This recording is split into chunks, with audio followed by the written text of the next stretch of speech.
Bienvenidos a Contrapunto, su programa de la revista Peninsular. Mi nombre es Luis Eviacanto y el día de hoy tenemos como invitado al doctor Edwin Sarabia. Muchas gracias, doctor. Luis, muchas gracias por invitarme y esperemos que sea un programa muy rico, muy pasional y con mucha fuerza. Seguramente será un programa muy interesante, pues vamos a estar tratando un tema que está en boga, que es muy popular, que es el tema de inteligencia artificial y específicamente cómo influye en la manera en la que comunicamos nosotros y, más importante, cómo comunican nuestros actores políticos. Creo que para arrancar vale la pena explicar un poquito al auditorio qué es inteligencia artificial. Inteligencia artificial pues es un conjunto de sistemas computacionales que están diseñados para realizar tareas que normalmente requieren habilidades cognitivas humanas, ¿no? Como aprender, razonar, percibir, predecir, decidir, incluso generar contenido, doctor. Sí, es un campo de la informática que se basa en algoritmos y modelos que tienen la capacidad de aprender.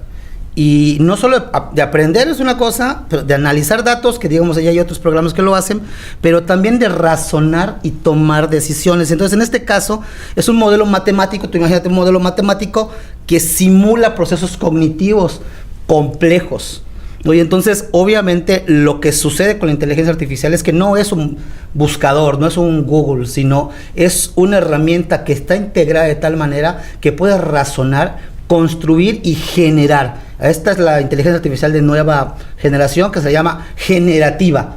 O sea, que tú le dices, constrúyeme un libro sobre no sé qué cosa con tales parámetros y esta lo va a hacer porque tiene la forma, está construida de tal manera que puede razonar y tomar decisiones.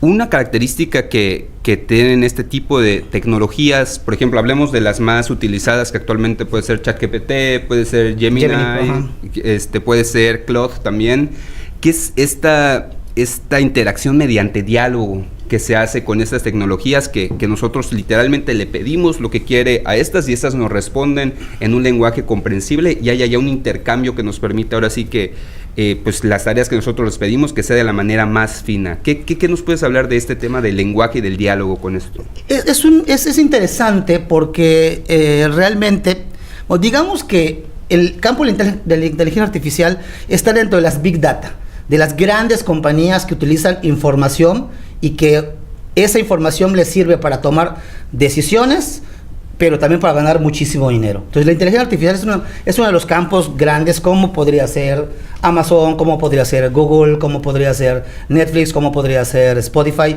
O sea, son de esas grandes que se le llaman pues el consenso de Silicon Valley. Entonces, la inteligencia artificial lo que tiene es que generó una construcción mayéutica.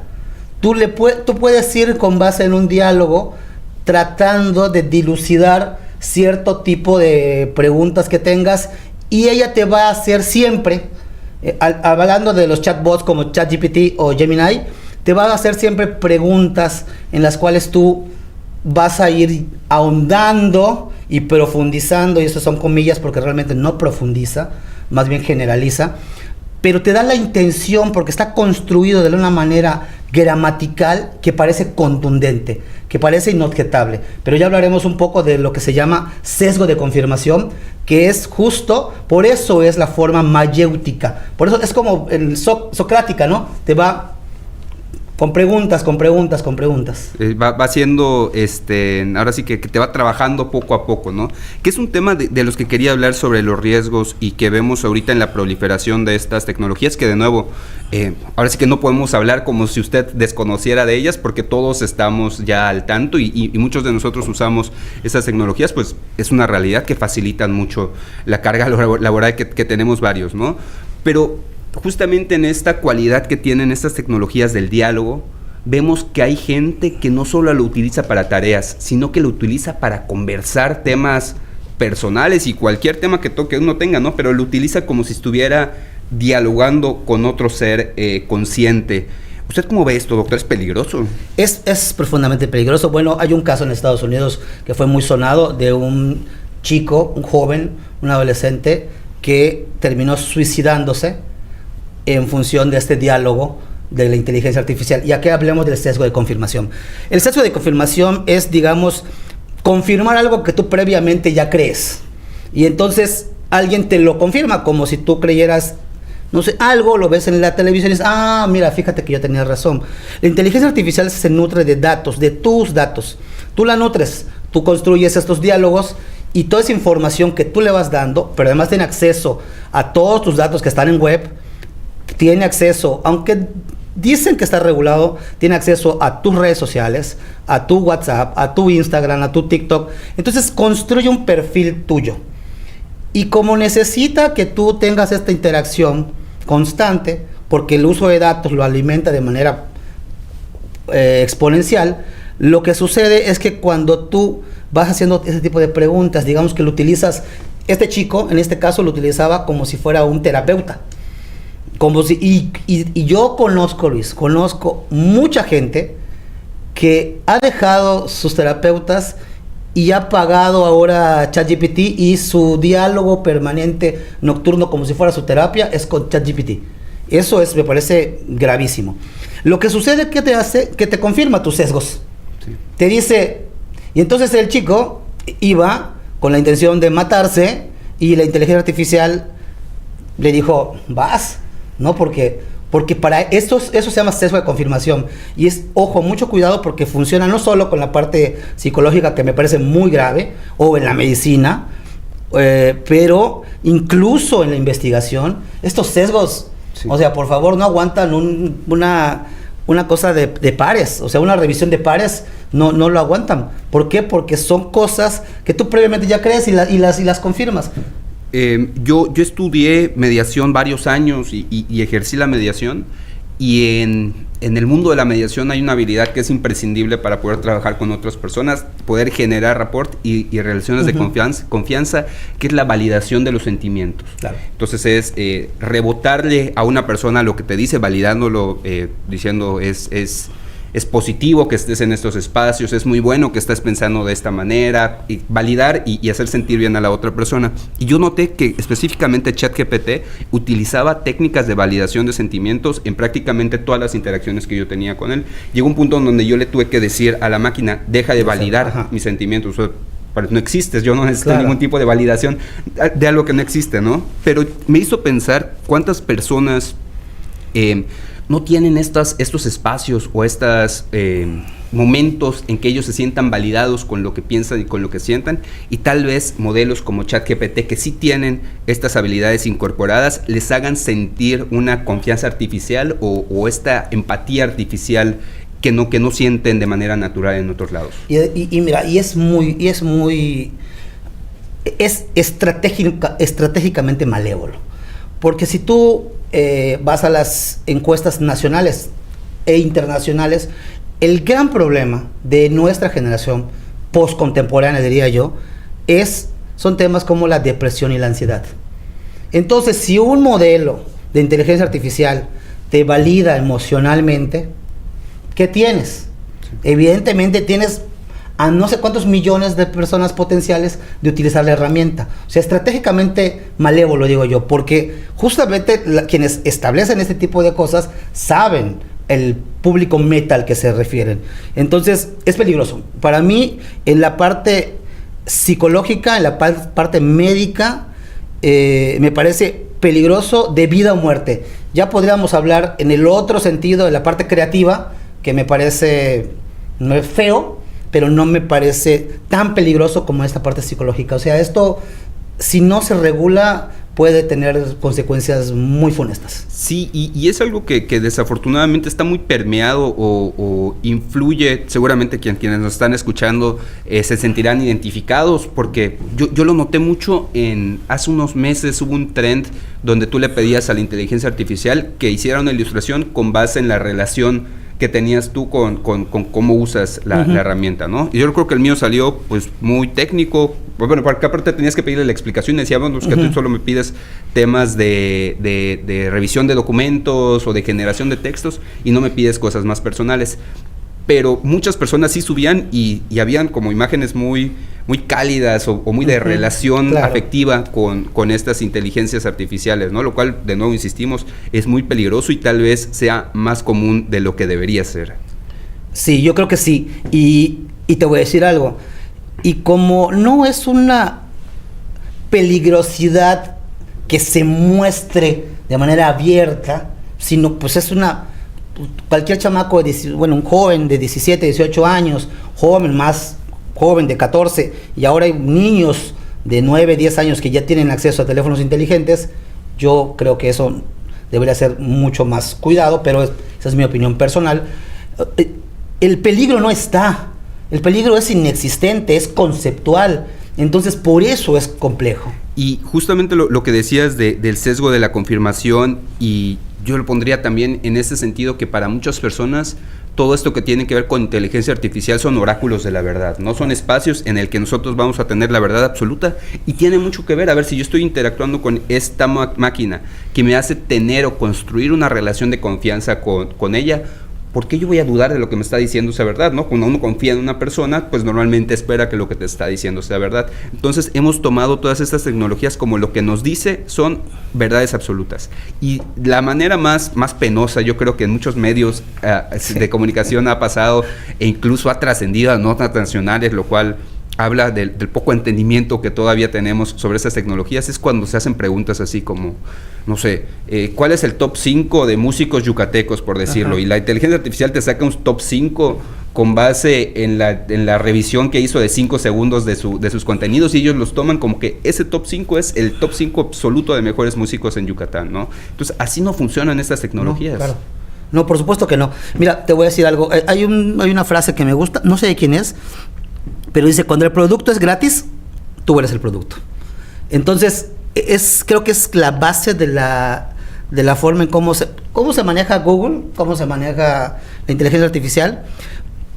Pero, mira, hay algo más penoso, a mí me parece, en los medios de información, últimamente. Yo me he dado cuenta, porque además, cuando uno analiza textos, yo trabajo con esto, yo trabajo con el lenguaje, escribo. O sea, hago investigación, pero también soy comunicólogo de formación, entonces digamos que mi trabajo siempre ha sido con las letras, con las interacciones y ahorita con el marketing digital. Correcto. Entonces, digamos, uno consume tanto que empieza a aprender las formas sintácticas y gramaticales que usa la inteligencia artificial. Una de las cosas se llama paralelismo sintáctico. Entonces, no sé, cuando dice, no sé, Mérida no se vive, se siente. O punto y seguido. Exacto, o sea, dices, es obvio que lo escribió la inteligencia artificial. Sí. Y lo que es muy penoso es ver reportajes de empresas importantes de medios de comunicación, de cadenas de radio, de políticos, de informadores, de periodistas escribiendo así, y dices, ¿no te das cuenta que nos damos cuenta? Correcto. O sea, de verdad, las formas gramaticales, porque de pronto había periodistas, yo no voy a decir nombres, pero que escribían con las patas y ahora se volvieron García Márquez. Entonces yo dije, ¿y en qué momento pasó eso? Sí. Claro, justo eso está pasando, y creo que eso sí es penoso, porque lo que va a pasar es que va a llegar un momento que todo suene igual. Efectivamente, mira, yo igual he podido trabajar del muy bonito oficio de la escritura desde el 2018, entonces a mí me tocó aprender a escribir antes del ChatGPT, y bueno, me imagino que somos críticos de la tecnología, pero no sé si es tu caso, yo sí lo utilizo, y el número de horas que reduce este tipo de tareas corrijo mis textos con eso, definitivamente. Es un maravilloso revisor de estilo. Totalmente. Pero sí noto que justamente para mí fue fácil empezar a utilizar estas herramientas de una manera más técnica, por así decirlo, porque yo ya tenía un proceso de escritura. Yo tenía mi proceso de primero elegir tu tema, luego te informas, luego generas tu primer borrador, luego revisas tu primer borrador y luego pides que te lo revisen, claro, ¿no? Entonces, yo entendí que ChatGPT, por ejemplo, me ayudaba a generar mi primer borrador y a la revisión de que no se me haya pasado ningún typo, que en ese momento era dificilísimo. A todos se nos iban errores de dedo. Todos los famosos errores de dedo que ahora hoy ya no hay excusa. Serán del pasado. Sí, hoy ya no hay excusa, pero hasta hace 2 años todavía era muy normal que a uno se nos pudiera cometer eso, ¿no? Pero hay gente, bueno, esto me hizo a mí saber cuál era mi estilo, y yo pedirle a la inteligencia artificial que se adaptara a mi estilo, y no yo adaptarme al estilo de la inteligencia artificial, que es, e insisto en lo que tú estás diciendo, es lo que está pasando. Mucho estamos viendo un estilo particularísimo de inteligencia artificial, y ahí es donde todos nos podemos dar cuenta de quiénes están escribiendo, mejor dicho, quiénes tienen la capacidad de escribir y quiénes simulan tener la capacidad de escribir. Claro, ¿no? claro. Y coincido ahí, de hecho creo que valdría la pena hacer un comentario a quienes nos están viendo de cómo pueden identificar ustedes cuando están ante un texto de inteligencia artificial. Y repito, ¿cómo pueden identificar ustedes cuando están ante un texto de inteligencia artificial? Uno es, como bien dice el doctor, es cuando si ves un texto donde te dicen esto no es esto, sino que es esto, es muy probable que esté redactado con inteligencia artificial. También los textos de inteligencia artificial abusan en exceso de los 2 puntos y seguido. Y también abusan de y que se usa poco en México, de estos guiones que nosotros usamos comas, sí, o paréntesis, ¿no? Justamente, sí, hay una sobreutilización de los guiones, de los 2 puntos y seguido, y normalmente que eso lo logran los escritores de un poquito de más de técnica, que es que los párrafos sean más que menos de la misma extensión. O sea, eso requiere cierta tecnicidad de escritura. Entonces, si ustedes están viendo que alguien normalmente no escribía y de la nada todos sus párrafos son buenísimos, ¿no? Sí, son muy exactos en sus extensiones, es muy probable que estén ante un texto de inteligencia artificial, lo cual que va a la siguiente pregunta: ¿es malo hacer textos con inteligencia artificial? Antes te voy a dar unos ejemplos, nada para el público que nos ve. Por ejemplo, hice unos cuantos. No solo es discurso, es acción. No comunica ideas, comunica emociones. Construye identidad, genera confianza, produce cercanía. Son ese tipo de cosas como que reitera. Ordena el mensaje, guía la mirada, define el sentido. No se trata de informar, sino de convencer. Esto se llama paralelismo sintáctico, ¿no? Que te hace, pero también el uso de guiones, el uso de generalidades, el uso de algunos expertos. ¿Cuáles expertos? Sí. No, yo no creo que sea malo el uso de la inteligencia artificial. Mira, te voy a decir algo. A mí me parece que el trabajo debe ser como una herramienta más que incorporamos, porque no faltan los negacionistas que cuando salió el procesador de textos de Word, dijo, se acabó la escritura, ¿qué va a pasar con la máquina de no sé qué, y con ponerle esto? Y no pasó nada.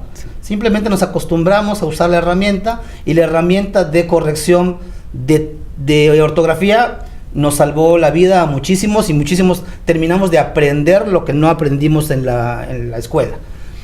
Y cuando surgió el Google, los buscadores, los motores de búsqueda, dijeron, se acabó la investigación, porque ahora todo va a ser, y todo puedes decir qué, y vas a hacer copy-paste. Y después, al principio seguramente se utilizó, y después los profesores, los investigadores, los escritores, descubrimos muy sencillamente cómo era un copy-paste, y ahora cualquier persona que haga un copy-paste en la universidad se va a la calle, ¿no? Bueno, en las escuelas de investigación, plagio está sancionado.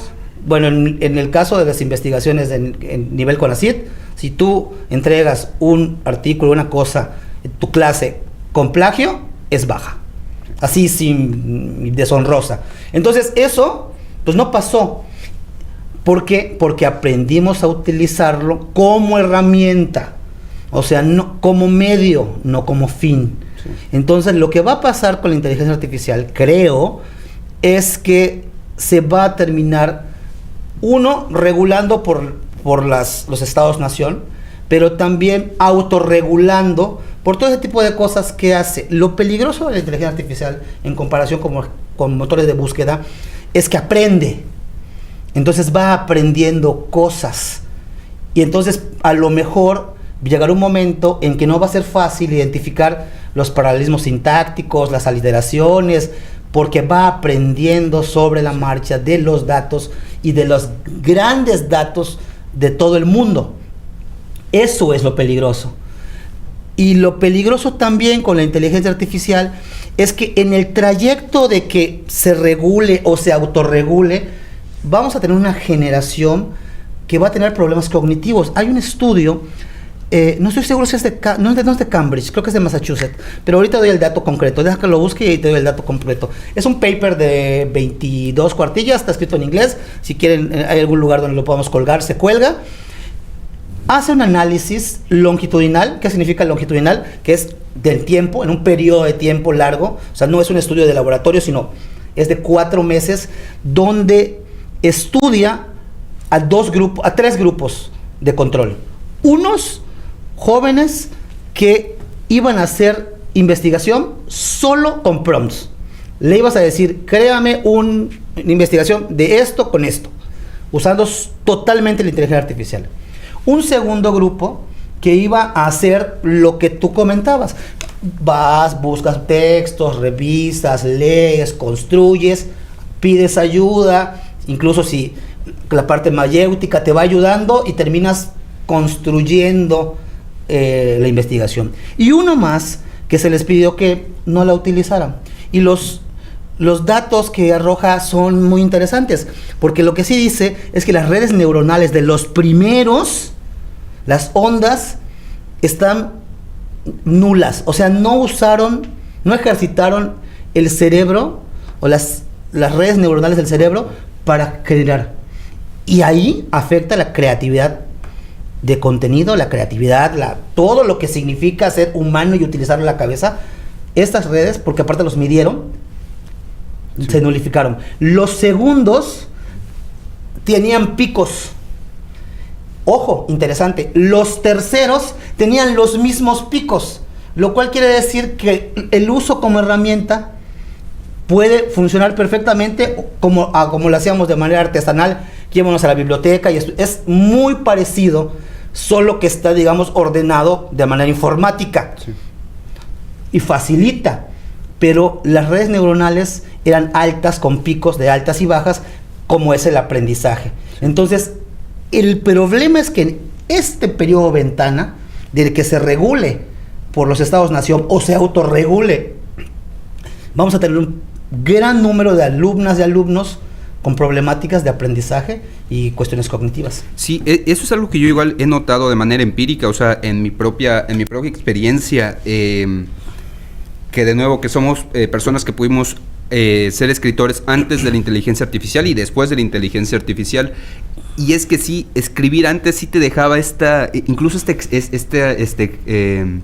uno quedaba exhausto mentalmente, sí, ¿no? Claro. Y sentía como si fuese un músculo que se sentía o más inteligente, o que había aprendido algo, que había interiorizado más algo, que es algo que no se siente de manera tan fuerte cuando uno utiliza estas herramientas, o por lo menos yo en lo personal sí siento. Ahora sí que no ejercito tanto el músculo cuando lo estamos, cuando utilizamos esto, ¿no? Pero eso nos lleva a otra parte, y es que pensar también, o sea, esto corre dos riesgos. Uno, que se vaya perdiendo los estilos personales porque todos adoptan el estilo de la inteligencia artificial, y como bien dices, ahí hay un espacio en el que no estamos teniendo un desarrollo cognitivo, no estamos ejercitando nuestra inteligencia tan fuertemente, que ello, como bien decías antes, no implica que vayamos a quedar tontos, sino hay que ser conscientes de ello para buscar los espacios, los mecanismos o las maneras para de todos modos seguir desarrollando nuestra inteligencia, ya que estas herramientas pues nos están haciendo muy fácil la tarea y no estamos teniendo ese estímulo. Pero también pensamos entonces, especialmente cuando hablamos de contenido político, por ejemplo, ¿cuántos jóvenes, no necesariamente solo las juventudes, en general, cuántas personas tienen ideas muy valiosas, tienen reflexiones que vale mucho la pena compartir, y que no lo hacen, uno, porque no saben escribir, o dos, porque no tienen el tiempo para escribir, ¿no? Entonces llegan todas estas tecnologías que le permiten a la gente generar guiones para videos de redes, generar artículos, para que ellos puedan compartir sus ideas con los otros, y pues de nuevo se vuelven entonces herramientas muy positivas para la democracia, siempre y cuando las ideas que se compartan sean propias de la persona que lo está exponiendo, porque es muy fácil también poner al ChatGPT, escribe un artículo sobre la política actual y él te va a dar las ideas, ¿no? Y tú te las puedes apropiar o no, dependiendo de cómo lo utilices. Claro, mira, bueno, el estudio, solo para recordar, es un estudio del MIT y se llama en español, el uso de la inteligencia artificial causa una deuda cognitiva. Y ahí hay imágenes de las cabezas de las personas y todo. Bueno, lo que tú comentas, yo estoy de acuerdo, estoy completamente de acuerdo en el hecho de que es una herramienta que facilita muchas cosas. De hecho, yo soy un convencido que el uso de la inteligencia artificial va a acabar, o ya está acabando en este momento, con los correctores de estilo, ¿no? Con los editores en jefe. O sea, realmente ahora cualquier reportero de calle que hace su nota la puede pasar por la inteligencia artificial, va a acabar con los que hacían, que a mí siempre me pareció uno de los oficios más raros del mundo, pero los que hacían boletines de prensa, ¿no? O sea, ya este tipo, porque lo puede hacer la inteligencia artificial. Y me parece una herramienta que funciona y que facilita el acceso a conocimiento. Y por supuesto, si yo no sé cómo organizar, digamos, yo tengo una idea, yo vi ahora, no sé, pensemos, ahora estoy interesado en el medio ambiente y quiero hablar del fracking, pero pues, no sé qué tanto es el fracking, pero sí me interesa porque yo sé que afecta al medio ambiente o no lo afecta, eso entra en discusión, ¿eh? Y quiero expresarlo, es un tema complejo. Entonces, puedo ser que yo vaya investigando, le vaya metiendo y vaya construyendo un discurso para generar un post o un reel de 1 minuto 29 en el que yo exprese mi idea y me ponga en contra o a favor del fracking. O, si quiero hablar de la problemática de la basura en mi colonia, en la colonia del Roble, y cómo afecta en relación con los perros callejeros, pero no sé cómo establecerlo, y quejarme de la instancia municipal en un reel, a mí me parece súper bien. Lo que sucede es que muchas veces se está dejando de lado la creación, la generación creativa del contenido. O sea, la generación de este contenido que pasa, que se media por la mente humana.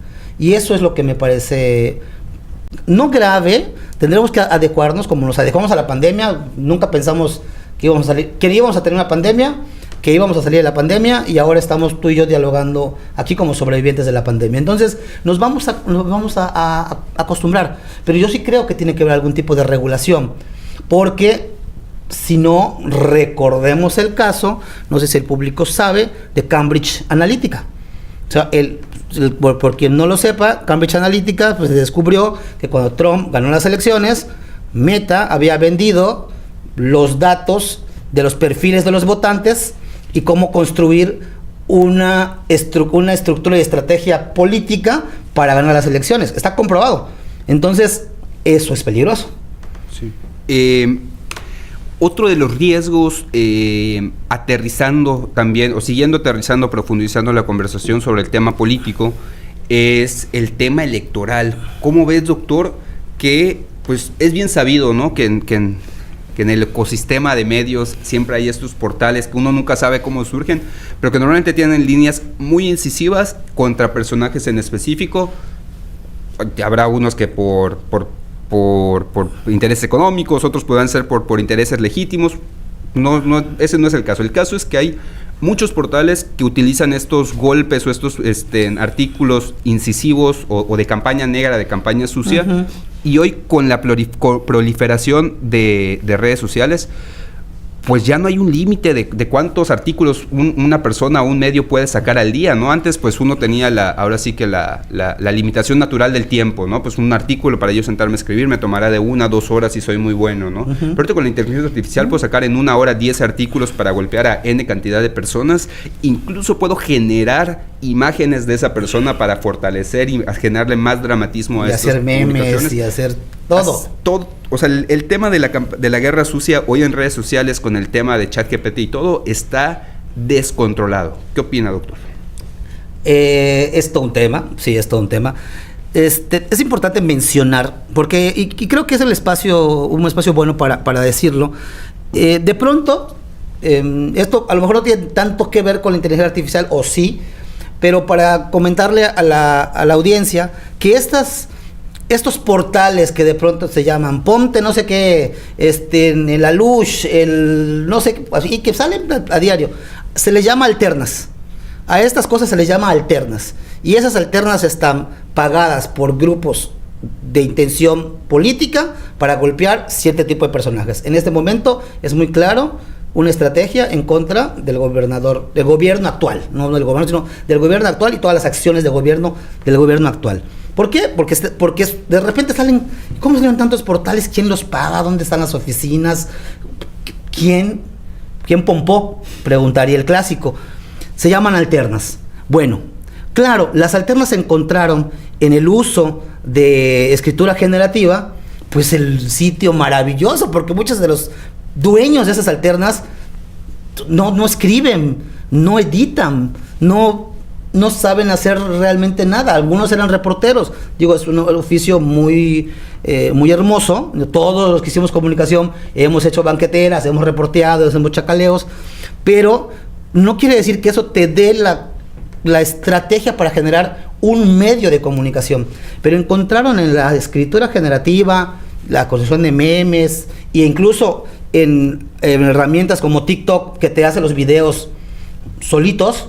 Tú puedes hacer videos con plantillas muy fácil, sin ser, digamos, un comunicólogo experto, o un CapCut. Pagas una herramienta que se llama CapCut y te lo hace solito.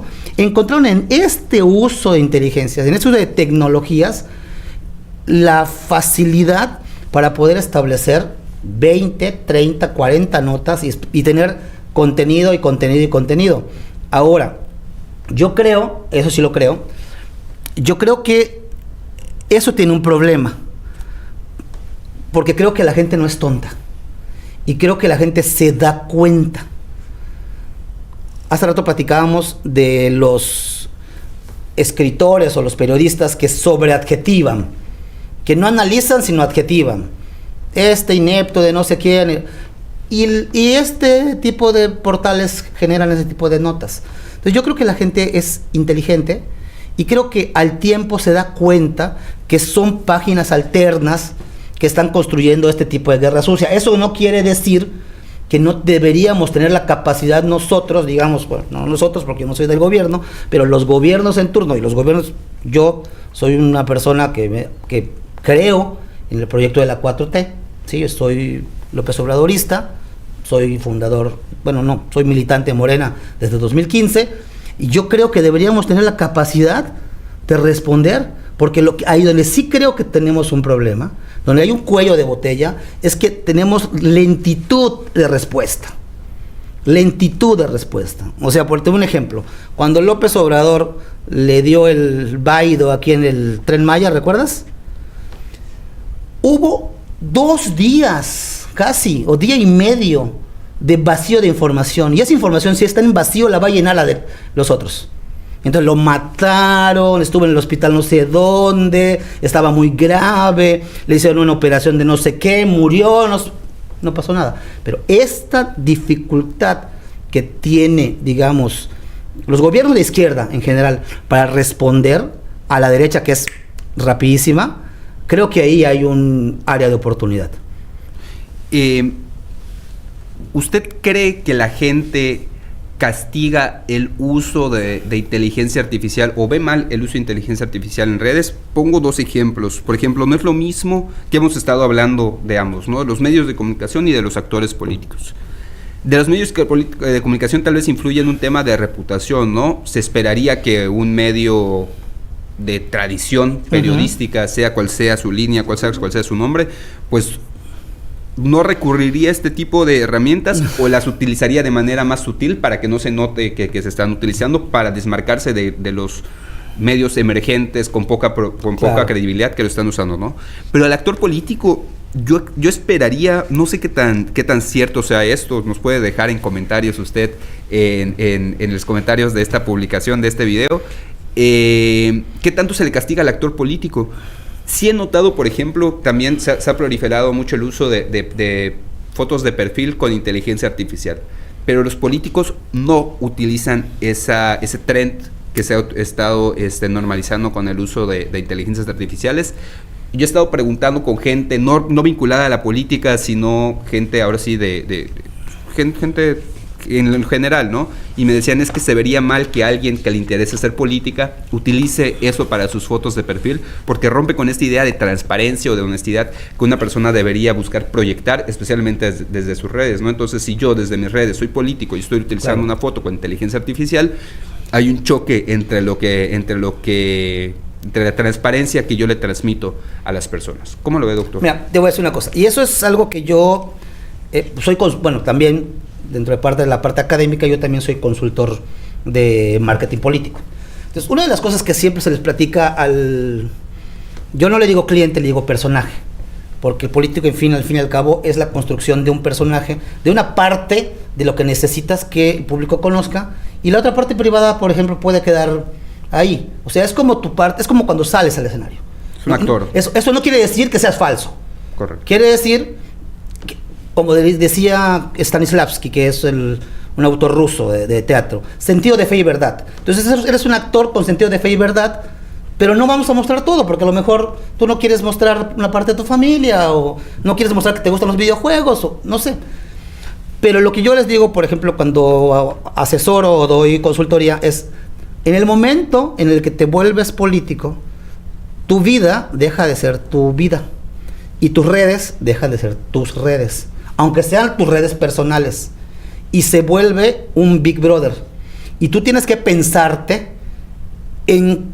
Tú viste, bueno, seguramente algunos hemos visto la película, los de mi generación, la película de Jim Carrey, donde Truman Show. Claro.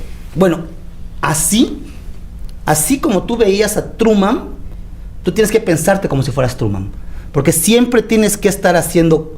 Es un Big Brother 24 horas. Hay de ti que te pesquen haciendo no sé qué, o que es... Y tus redes sociales, que son la ventana donde comunicas, que antes era la prensa tradicional, tiene que ser muy cuidada. Entonces yo estoy de acuerdo. Los políticos suelen subirse a los trends, pero de moda, ¿no? De que sube tu foto con no sé qué, entonces suben la foto, o sube tu foto de caricatura. Suelen subirse a esos trends, lo cual me parece incluso hasta divertido, porque a veces sale raro, o sale más cabezón, eso está bien. Lo que yo sí creo es que en el tema político, a mí me parece que un político profesional debe ser una persona entrenada, debe ser una persona profesional, debe ser una persona con una capacidad intelectual, o sea, bien. Suficiente, digamos, exacto, suficiente. Debe ser una persona lectora, una persona que conozca los temas políticos, que conozca la agenda, que conozca de contexto, análisis de coyuntura. Eso es lo que yo desearía de un político que me represente. Un tomador de decisiones. Claro, por supuesto, porque entonces, o sea, es un tipo que tiene que saber de qué está hablando y qué está sucediendo en el contexto. En la escuela de comunicación tenía una maestra que vino de la Universidad de Nueva York, que nos vino a dar un curso, que nos daba curso de medios, y ella nos instaba a leer 4 periódicos internacionales para su clase. Su entrada de su clase era 4 periódicos. Si no lo leíste, tú no podías entrar. Y llegaba y la pregunta era, ¿qué está pasando en el mundo? Y era, claro, por supuesto, porque si lees de muchos lados, uno va haciéndose esta idea. Y un político, me parece que sería deseable que al menos los contextos nacionales y locales lo sepa. Si este político lo suple porque se quiere volver influencer de comida, o se quiere volver subiendo sus fotos con Jerry Mois o no sé qué, a mí me va a parecer que es muy buen TikToker, pero no un político profesional, y le quita seriedad, definitivamente. Yo creo, abonando a lo que dice, doctor, creo que ahí valdría la pena emitir una recomendación a quienes nos están viendo, y es que sean escépticos, ¿no? O sea, que no le crean nada a nadie, y si ven que una persona escribió o hizo un video muy interesante en redes sociales, está muy bien, téngalo ya, pero no crean que esa persona sabe de lo que está hablando hasta que ustedes no puedan sentarse con esa persona, o que tengan alguna manera de corroborar que esa persona sí sabe de lo que está hablando. ¿A qué voy, por ejemplo? Yo he tenido la oportunidad de dar clases en algunas ocasiones, ¿no? Y justamente para los maestros debe ser interesante todo el mundo, cómo ha cambiado la vida estudiantil después del uso de inteligencia artificial. Y yo pensaba, es que ahorita los ensayos y trabajos escritos tienen muy poco peso. La única manera en la que uno puede saber efectivamente si un estudiante sabe o no sabe lo que está hablando es con un examen oral. Explíquenle ustedes lo mismo. O sea, si ven que algún comunicador, periodista o político se presenta en redes como muy sabiondo de algún tema, búsquenlo en otros espacios fuera de la cámara, escúchenlos a ver si de verdad están manejando, y no se dejen llevar, porque hoy es muy fácil con el tema de inteligencia artificial hacerse parecer un sabio o muy conocedor de temas que en realidad pues no manejamos tanto, ¿no? Y no somos todólogos, ¿no? O sea, no somos todólogos. Para eso también existen equipos multidisciplinarios que deberían acompañar a los tomadores de decisiones. Porque, pues, oye, ¿en qué momento yo como legislador soy experto en aguas residuales? Pues no. O cómo me vuelvo experto en agrotóxicos y de pronto soy experto en reforma electoral. O sea, no puedes ser experto en todo. Para eso se requieren equipos multidisciplinarios.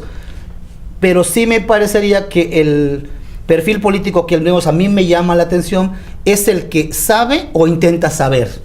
O sea, que se esfuerza, que le busca, le lee, o sea, alguien. Y que no le huye a estas tecnologías, ¿no? Sino que busca la manera de utilizarlas de manera correcta y que lejos de debilitar su imagen o su presencia en este momento de redes o en temas de comunicación, sino que la fortalezca y le sea un plus, ¿no? Doctor, una pregunta. Hemos hablado justamente de lo fácil que es entonces escribir y ya incluso, por ejemplo, generar imágenes y videos y todo. Cuando empieza esto del chat GPT, los que somos escritores, uh-huh, ¿no? Somos colegas en, claro, en ese rubro, pues nos dio un poquito de frío, ¿no? Dijimos, entonces sí, ya se fue la profesión, ya es muy fácil, ahora todos pueden escribir, y hemos visto que no es tan así, ¿no? Porque se nota cuando alguien que sabe escribir, pues sabe escribir efectivamente, y cuando alguien que utiliza este tipo de tecnologías para presentar sus escritos, hay un tema en la calidad que es notorio aún, ¿no? Porque, como menciona todavía bien, el tema de la inteligencia artificial se mejora a sí mismo muy rápido, entonces podrá llegar a un punto de ser imperceptible. Y también los diseñadores gráficos no, igual les dio frío, ¿no? Porque claro, ahorita ya para hacer un logo, para hacer un flyer, todo es muy sencillo. Hay un tema ético allá. Yo sí creo que hay gente que hablábamos de jóvenes que están impulsando contenidos, incluso emprendedores que tienen recursos limitados, pues la verdad es que es una bendición este tipo de tecnologías, pues les permite hacer sus proyectos y encaminarlos con bajo presupuesto. Hay de nuevo un debate respecto a que vale la pena seguir trabajando con los diseñadores, uno, para mantener su profesión, y dos, porque pues ellos sí hacen un plus o sí tienen capacidades de diseño que todavía no llega la inteligencia artificial. Insisto en el aún, pues es una tecnología que avanza muy rápido. ¿Qué opinas sobre el miedo que hay sobre este tipo de desaparición de profesiones? ¿Tenemos que darlos por sentado y ponernos a trabajar en otras cosas, o tenemos que resistir? No, yo creo que, a ver, hay algunas que sí se van a ir. No, lo que yo te decía, un corrector de estilo. O sea, tú y yo nos hemos dedicado a la escritura. Y cuando de pronto se complica la vida, siempre, bueno, corrector de estilo. Y corrijo tesis. Y corrijo una tesis y vivo un tiempo, ¿no? O corrijo artículos científicos, papers, lo que sea, y se pagaba. Era una profesión que de vez en cuando algunos que escribíamos o que escribimos, lo tomábamos como un trabajo extra, y se cobraba como por cuartilla entre 110 y 140 pesos por cuartilla. Sí. O sea, revisé una tesis de 240 cuartillas, era una friega, pero era muy bien pagado. Yo creo que esa, por ejemplo, es complicada. Mucho más, por ejemplo, los editores de periódicos, es complicado porque son notitas de pocos.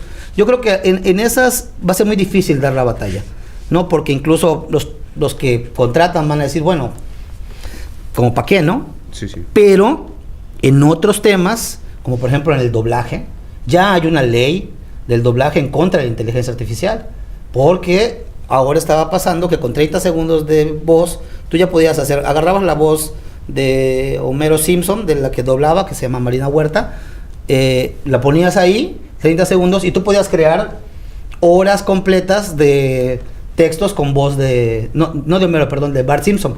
Entonces, ya hay una ley. Yo creo que en el caso de las profesiones como el diseño gráfico, como el doblaje, como la cuestión creativa, la escritura, la dramaturgia, hay que resistir. Y yo creo que la definición concreta es la que sea personalísimo. Eso es lo que nos va a dar, el rasgo humano personalísimo es lo que nos va a dar. O sea, no hay ninguna inteligencia artificial que yo creo ahora que pueda escribir como José Emilio Pacheco, o que pueda escribir como Faulkner, o que pueda escribir como García Márquez, que son los que, digamos, me gustan un montón, pero digamos, esos tienen, Faulkner tiene un estilo costumbrista tan concreto que yo no o como Rulfo. Entonces, no creo que exista en este momento esta calidez humana para decir cosas como decía Rulfo de no me ayudaste ni con esa esperanza, ¿no? O sea, este tipo de cosas todavía no creo que llegue. Y justamente coincido en esta en este arte de la pluma, que eso no lo podría tener la inteligencia artificial, e incluso esta percepción de contexto que tenemos muy únicas. De nuevo, hoy la inteligencia artificial puede ser muy bueno para ver las cosas desde general y para, mediante las notas de prensa o notas o información que hay en internet, ir buscando a los contextos, ¿no? Pero si uno, por ejemplo, hoy quiere escribir un ensayo, un cuento, una obra sobre, o para transmitir la perspectiva de un meridano en el 2026, que sale a caminar todos los días a la plancha, por ejemplo, inteligencia artificial no tiene todavía esa capacidad humana de percepción para poder transmitir eso, que de nuevo en obras de teatro, en obras literarias y todo, pues es el componente que empuja muchos de estos trabajos, ¿no? Claro, el factor de la creatividad humana. Yo he hecho el ejercicio, pues yo escribo cuento y a veces dramaturgia, y he hecho el ejercicio de pasarle a la inteligencia artificial para que me lo mejore en términos literarios, y hace un desastre y queda feísimo. Entonces yo creo que por ahí está la resistencia. O sea, me parece que es necesario dar la batalla.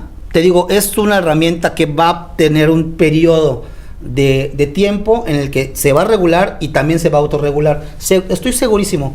O sea, no tengo yo duda de eso. No pasó con el Google, pasó con la televisión. O sea, como comunicólogo lo sabemos, de la radio a la televisión pasó, de la televisión al cine pasó, del cine mudo al cine hablado pasó. Siempre hay una resistencia y hay una negación de ya se acabó, y no es cierto, no se ha acabado.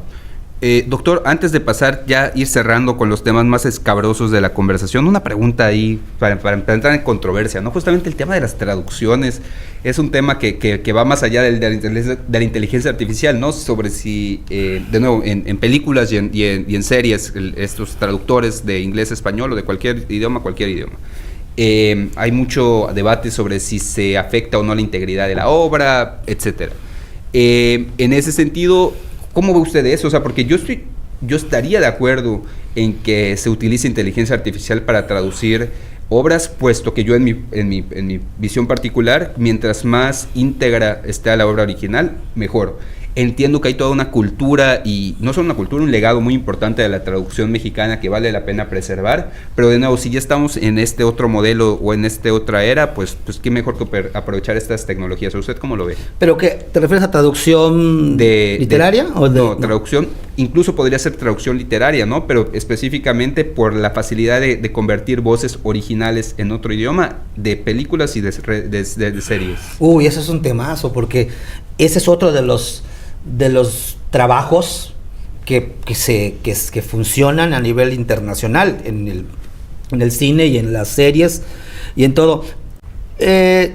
No sé, fíjate, te voy a decir lo que yo creo. Y yo creo que ahí también tiene que ver el factor humano. Porque el actor de voz, que se le llama, que no es exactamente el actor de doblaje es el que dobla, pero el actor de voz, pero también puede ser actor de voz y de doblaje, tiene un entrenamiento específico. O sea, hay ciertas formas de poner las palabras, de hacer los acentos, las intenciones. El actor de voz, el entrenamiento, yo tuve la oportunidad de trabajar en no desaparecido, pero en el Teatro Pedrito con el don Wilber Herrera en Titeradas, para hacer voces de títeres. Y debo decirte que para hacer voces de títeres el entrenamiento es fuertísimo, porque no solo no estás hablando como tú. De hecho, hay momentos en el que uno no podría identificar quién está hablando detrás del muñeco. Entonces, eso es todo un tema. O sea, es el que está haciendo la traducción, está actuando. O sea, de verdad que es un trabajo en donde están viendo y están actuando. Entonces me parece que ahí va a ser complicado. Es lo mismo otra vez, como en la escritura. El factor humano tiene una potencia en la que definitivamente creo que lleva la ventaja. A menos, o que seguramente va a haber, que tengamos que competir con modelos imitativos que hagan exactamente lo mismo. Pero para eso necesitamos regulación. En México ya se reguló en el doblaje la inteligencia artificial. Ya no puedes agarrar la voz de Rugrats y ponérsela, ya no puedes. Ya se reguló. ¿Por qué? Porque están entendiendo que en este momento todavía el factor humano es importante, pero llegará un momento en el que va a aprender, sí, y que el modelo matemático sea más avanzado y logre identificar y logre actuar, sí, actuar las voces. Entonces, por eso hay que regular. Correcto, doctor. Ya para ir cerrando, hemos estado hablando sobre los efectos que tiene la inteligencia artificial en la política, específicamente en la comunicación, ¿no? Pero vemos también que el uso irresponsable o el uso a la ligera de este tipo de tecnologías ha tenido consecuencias pues fatales, sumamente trágicas y muy recientes. Al inicio de la actual guerra entre Estados Unidos e Irán, Israel también, hubo un bombardeo, hubo una fecha donde empiezan los bombardeos en contra de Irán y se bombardea una escuela de niñas en las que muere una cantidad lamentable de decenas de niñas.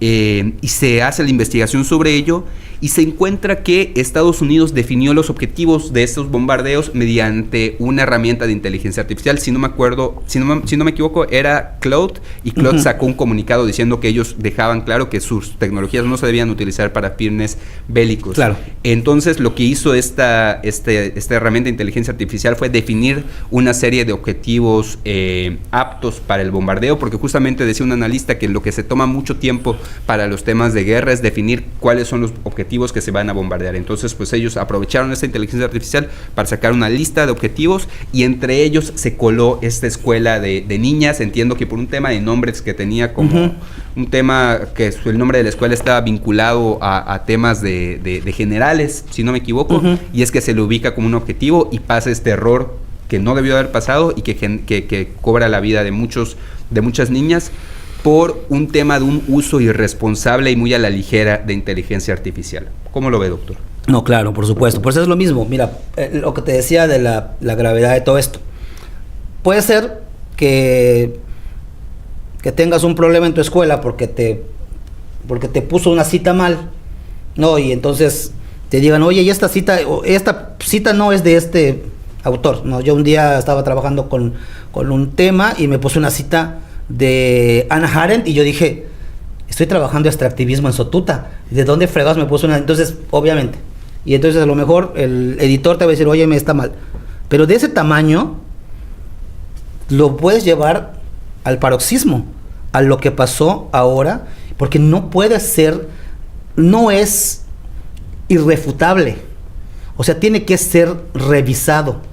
O sea, no puede ser a rajatabla. No, ya lo dijo la inteligencia artificial y entonces como yo hago mi trabajo en Sotuta de extractivismo, pero pues como él me dijo que Hannah Arendt está en mi marco teórico, pues no. Entonces, eso es lo que, claro que es súper peligroso. O sea, usarlo de manera irresponsable, darle todo el crédito a la inteligencia artificial, por supuesto, o sea, todos supimos esto que ocurrió y es lamentable. Es atroz, pero lo peor es que no fue un error humano, no fue un error informático, derivado de un error humano por confiar a completa conciencia de una inteligencia que no está generada para eso. Sí. O sea, eso se aclaró, no está, oye, no lo uses para eso porque no funciona para eso, porque me voy a confundir. ¿No? Porque como el nombre de la escuela es de un general no sé qué, entonces yo asumí que ahí había elementos bélicos. Sí, ¿no?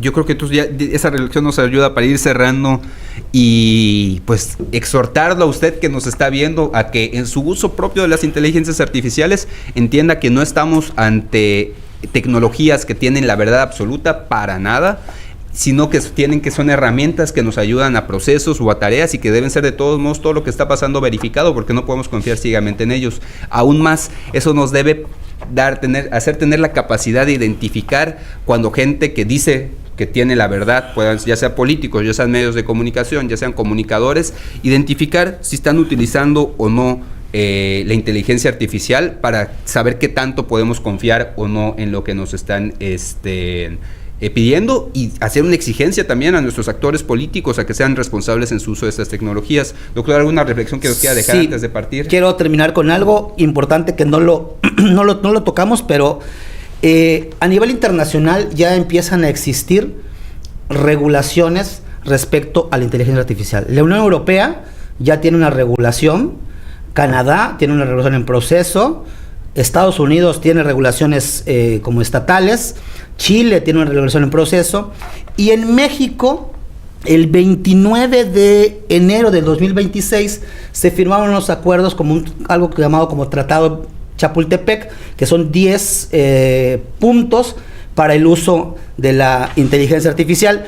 En México no se ha regulado, pero yo creo que esto sí es una cosa que deberíamos presumir, porque un diputado de Yucatán, el diputado Óscar Brito, es el primer diputado en proponer la reforma al artículo 73 en la Constitución para la regulación de la inteligencia artificial. Digamos que está proponiendo el primer marco, digamos, legal para tener la regulación de la inteligencia artificial. Me parece un tema importantísimo, me parece que Óscar es muy visionario en ese sentido, porque tomando algo que acaba de pasar, o sea, él dice, bueno, el 29 se hicieron estos como digamos, como decálogo ético de la Secretaría de Ciencias y Humanidades para el uso de la inteligencia artificial. Y Óscar diciendo, oye, esto hay que ponerlo en la ley, porque en este momento el Estado mexicano no tiene la capacidad de regular la inteligencia artificial, pero si se modifica el artículo 73, ya va a tener la capacidad de modificar, de regular la inteligencia artificial, y sobre eso ya se pueden hacer regulaciones más concretas.